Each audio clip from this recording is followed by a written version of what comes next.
નમસ્તે મિત્રો, સ્વાતંત્ર્ય દિવસની તમામ મિત્રોને હાર્દિક શુભેચ્છા. સ્ટોક માર્કેટની અંદર હાલમાં ઘણા દિવસથી એક વોલેટિલિટી સેશન જોવા મળી રહ્યું છે કે વોલેટિલિટી માર્કેટની અંદર જોવા મળી રહી છે અને શું આવનારા સમયની અંદર વોલેટિલિટી જોવા મળી શકે? પણ જો મળે તો કયા શેરને ધ્યાનમાં રાખવા જોઈએ અને માર્કેટની અંદર કરેક્શન આવે તો આવો શેર છે એ આવનારા સમયની અંદર સારું રિટર્ન આપી શકે એમ છે. કારણ કે આ એવા સેગમેન્ટથી જ બિલોંગ કરતી કંપની છે કે હાઈલી ક્રિટિકલ બિઝનેસ કહી શકીએ કે જેની અંદર સામા પીએસ ઊભા રહેવા એક મુશ્કેલ વસ્તુ છે. અને સાથે બીજી વસ્તુ એ કે આ કંપની એક વર્ષના દાયરાની અંદર માર્કેટની અંદર જોવા મળે છે. એની સાથે સારું એવું રિટર્ન પણ આ કંપનીના શેર હોલ્ડરોને અત્યારે મળી રહ્યું છે કે આવનારા સમયની અંદર જે તમે લોંગ ટર્મ વ્યૂ આ કંપની સાથે રાખી શકતા હોય તો આ કંપની સારું એવું રિટર્ન કમાવીને આપી શકે એમ છે. કારણ કે સારો એવો ગ્લોબલી લેવલે આ કંપનીએ બિઝનેસ કરીને દેખાડેલું છે અને સારો એવો પ્રોફિટની અંદર પણ ગ્રોથ જોવા મળી રહ્યો છે. બીજું કે મારી દ્રષ્ટિએ આ કંપનીના જે કસ્ટમરો છે એ સારા એવા વેલસેટ મોટા કસ્ટમરો કહી શકીએ એવા છે કે જે તમને લોંગ ટર્મની અંદર સારો એવો બિઝનેસ કન્ટિન્યુ આપી શકે. એક વસ્તુ બહુ અગત્યની છે કે જ્યારે કોઈ પણ ક્ષેત્રના કસ્ટમરો તમારી સાથે હોય પણ જો એ લોંગ ટર્મની અંદર કન્ટિન્યુ તમને બિઝનેસ આપી શકતી હોય તો એ રેવન્યુની અંદર જે ડીપ છે કે જેનો જે બિઝનેસ છે એની અંદર ડીપ ન જોવા મળી શકે. એટલા માટે આ એક જ શેર વિશે મારા વિડીયોની અંદર વાત કરવી છે. એન્ડ સુધી વિડીયો જોશો મિત્રો તો આ કંપનીના બિઝનેસ વિશે શાંતિથી આપણે સમજી શકશું અને સાથે કે કંપનીના આવનારા સમયની અંદર કેવી રીતે ચેસ કરવો કે શું લોંગ ટર્મ માટે રાખો કે નહીં એનો આપણને ખ્યાલ આવશે. હવે સ્ટોક ઓફ ગુજરાતી લાઇન્સ પર તમામ મિત્રોનું હાર્દિક સ્વાગત છે. ફર્સ્ટ ટાઈમ વિઝિટ કરો છો સબસ્ક્રાઇબ કરવાનું ના ભૂલતા અને એન્ડ સુધી વિડીયો જોજો મિત્રો તો તમને ખ્યાલ આવશે. અને વિડીયો લાઇક પડે તમને પસંદ પડે તો એક લાઇક બટન આપજો અને એક કોમેન્ટ કરી તમારો વ્યૂ જણાવી શકો છો કે આ સ્ટોક તમારા માટે કેવો લાગ્યો. હવે વિડીયોની અંદર આગળ વધીએ. હવે દરેક રિટેલ ઇન્વેસ્ટરોની એક પહેલા શરૂઆત વિડીયોની પહેલા વાત કરું કે આ બિઝનેસને લઈને કે નોર્મલી તમે સારો એવો દોડતો શેર પકડતા હોય છે પણ એનો બિઝનેસ વ્યૂ નહીં સમજતા હોય, એના ભાવ વિશે નહીં સમજતા હોય, આવનારા બિઝનેસ પ્લાન વિશે નહીં સમજતા હોય કે એ કંપનીનો પ્લાન શું છે આવનારા સમયની અંદર, શું એનો રેવન્યુની અંદર ડીપ આવી શકે એમ છે. કારણ કે ગ્લોબલી લેવલે જ્યારે બિઝનેસ ચાલી રહ્યો હોય ત્યારે કોઈ પણ ક્ષેત્ર જેમ કે કેમિકલ ક્ષેત્રની અંદર અત્યારે ગ્લોબલી ડીપ જોવા મળી રહી છે. તો બીજું એવું કંઈ કંપનીને કંઈ કોઈ ખોટું જોવા મળતું નથી કે કંપનીનો આવનારા સમયની અંદર ગ્રોથ નહીં જોવા મળે. આ વસ્તુ પણ સમજેલી હશે તો તમને જે બિઝનેસ સમજેલો હશે તો તમે જ્યારે પણ એ કંપનીના એના ભાવની અંદર ઘટાડો જોવા મળશે અને તમારા પોર્ટફોલિયોમાં એ શેર હશે તો તમે એને ફરી વખત પણ એન્ટ્રી કરી શકશો કે ફરી વખત એવરેજ પણ કરી શકશો.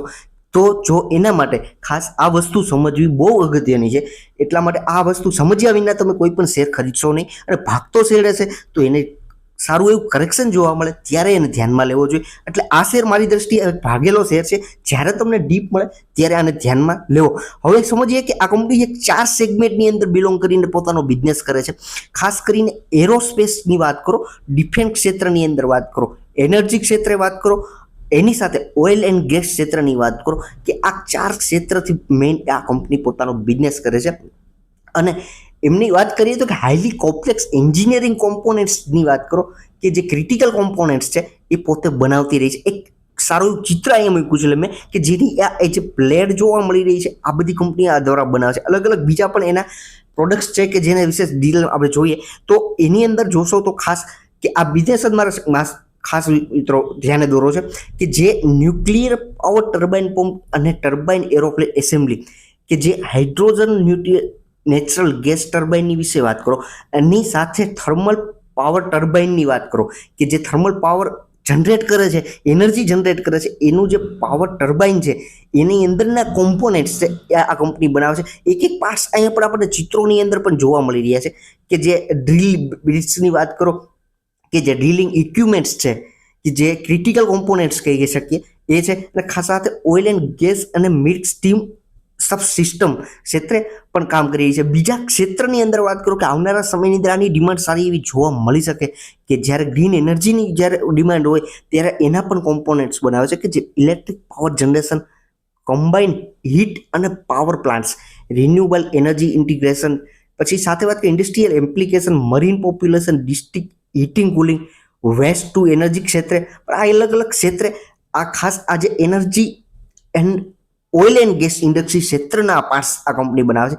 એની સાથે બીજી ક્ષેત્ર વાત કરીએ તો તો એરોસ્પેસ અને ડિફેન્સ ઇન્ડસ્ટ્રી ક્ષેત્રે પણ સારું યોગદાન છે આ કંપનીનું, કે જે એરો એન્જિનની એસેમ્બલી લેવલના કામ કરો, કે એ એપીયુ ક્ષેત્રની, કે ઓક્ઝિલરી પાવર યુનિટ જે છે, જે એરોસ્પેસ ને એરોપ્લેનને જે સ્ટાર્ટ થવાનો જે યુનિટ છે એના પાર્ટ્સ જે જોવા મળી રહ્યા છે આપણને, કે એના પાર્ટ્સ પણ આ કંપની બનાવે છે. સાથે એર જનરેશન વેલ્યુ એસેમ્બલીની વાત કરો, એની સાથે જોશો તો મિત્રો કે એર મીન્સ બૂસ્ટરની વાત કરીએ, સ્ટાર્ટ થવામાં જે કોમ્પોનન્ટ્સના પાર્ટ્સની જરૂર પડે, કે આ કંપની બનાવી રહી છે.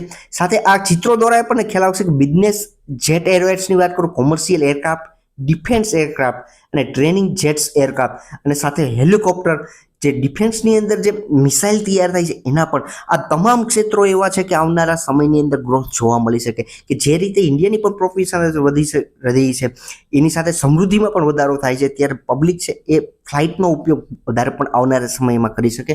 ત્યારે આ જે પાર્ટ્સ છે એની ડિમાન્ડ પણ જોવા મળશે. એની સાથે એના કસ્ટમર બેઝ ઉપર મિત્રો ખાસ વસ્તુ સમજવાની એ છે કે એના જે હાઈલી કસ્ટમર, કે જે 5 વર્ષના લોંગ પીરિયડ માટે પણ એના એગ્રીમેન્ટ થયેલા છે. મારી દ્રષ્ટિએ આ જ વસ્તુ એક સ્ટાર મારા માટે છે, કે આ સારો એવો એક પ્લસ પોઈન્ટ છે, કે જે સિમેન્સ એનર્જી ગ્લોબલ, કે જેની સાથે 5 વર્ષનો કરાર છે. એની સાથે વાત કરી કે DRDO, કે જે defence research and development organisation, ministry of ડિફેન્સની ઇન્ડિયાની અંદર વાત કરું, કે જેની સાથે પણ આ કંપની સાથે રહીને કામ કરે છે. સાથે રોયલ્સની એ સાથે પણ 7 વર્ષનો કોન્ટ્રાક્ટ છે. એની સાથે 5 વર્ષનું એગ્રીમેન્ટ આપણે બકેર યુગની સાથે છે. એની સાથે બકેર યુગ સાથે કોન્ટ્રાક્ટ સાથે બીજી પણ GE વેલ્મોરા, આ તમામ કંપનીઓ છે એ નવી કંપનીઓ છે.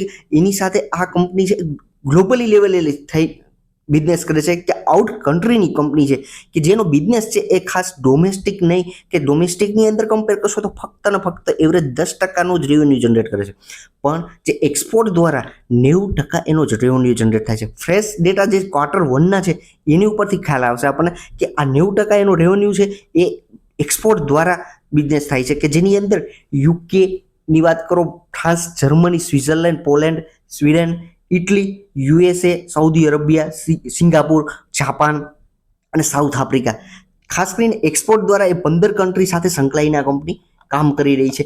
સાથે એનું જે ગ્રોથ મળી જે તમને દેખાડો છે, કે ખાસ આ કંપનીએ 2021ની અંદર જે રેવન્યુની વાત કરશો તો ફક્ત 1227 કરોડનો રેવન્યુ જનરેટ થતો હતો, કે જે હાલની દ્રષ્ટિએ 3407 સુધીનો જમ્પ જે જોવા મળી રહ્યો છે. આ મિત્રો વસ્તુ સમજવા જેવી છે કે 40% બેઝની અંદર રેવન્યુમાં ગ્રોથ છે. એ સારો ગ્રોથ મારી દ્રષ્ટિએ છે, કે આ કંપનીને જ્યારે પણ ડીપ મળે ત્યારે ધ્યાનમાં રાખવી છે. ઇબીટા માર્જિનની અંદર જોશો તો 46%નો પર્સન્ટેજ બેઝમાં છે. એની સાથે પ્રોફિટની અંદર જોશો તો 72%નો જમ્પ જોવા મળ્યો છે. આ જે ડીપ છે એ કંપનીની રહેલું દેણુની જે ચૂકવણી થઈ હતી ત્યારનું જે પ્રોફિટની અંદર માર્જિનમાં ડીપ એ જોવા મળે છે. સાથે વાત કરીએ કે પ્રમોટરોના હોલ્ડિંગ વિશે ઘણું સમજીએ આ કંપની વિશે, પણ પ્રમોટરોનું હોલ્ડિંગ કેટલું છે એ ડિસેમ્બર 2023માં 65.90 નહોતું, હાલની દ્રષ્ટિએ એટલું જ જોવા મળી રહ્યું છે. પણ સાથે મારી દ્રષ્ટિએ FIIનું હોલ્ડિંગની અંદર સારામાં સારો જમ્પ છે. સાથે DIનું હોલ્ડિંગની અંદર થોડું એવું ડિસ્ક્રીઝ થયું છે, પણ 3.44નું સારું એવું કહી શકીએ. પણ પબ્લિક છે પણ એ સારી એવી ગાયબ થયેલી છે, કે સારી કંપનીની અંદર પબ્લિક જોવા મળતી નથી.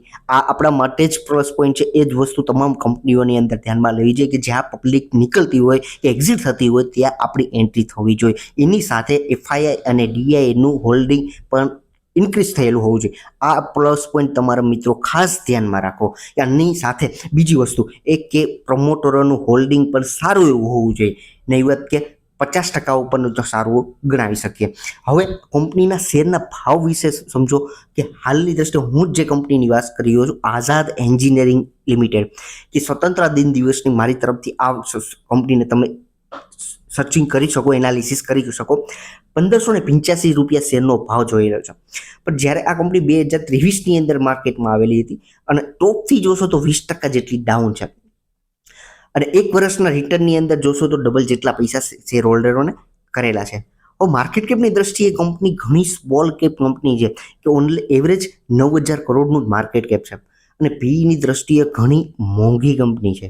ખાસ આ વસ્તુ ધ્યાનમાં રાખજો કે 30-40% જેટલું આ કંપનીની અંદર અત્યારે ટોપથી ડાઉનફોલ જોવા મળે, તો આ કંપનીને આપણે ધ્યાનમાં લેવી જોઈએ. એક એવરેજ કરી શકવી જોઈએ કે આ કંપનીનો જો તમે બિઝનેસ સમજેલા છો, તમને સારી કંપની લાગતી હોય તો તમે એક ઇન્સ્ટોલમેન્ટ લગાવી શકો કે એક વખત આપણે એન્ટ્રી થઈ શકે કે આવનારા સમયની અંદર લોંગ ટર્મનો વ્યૂ છે આ કંપની એક સારું રેવન્યુ જનરેટ કરી શકે.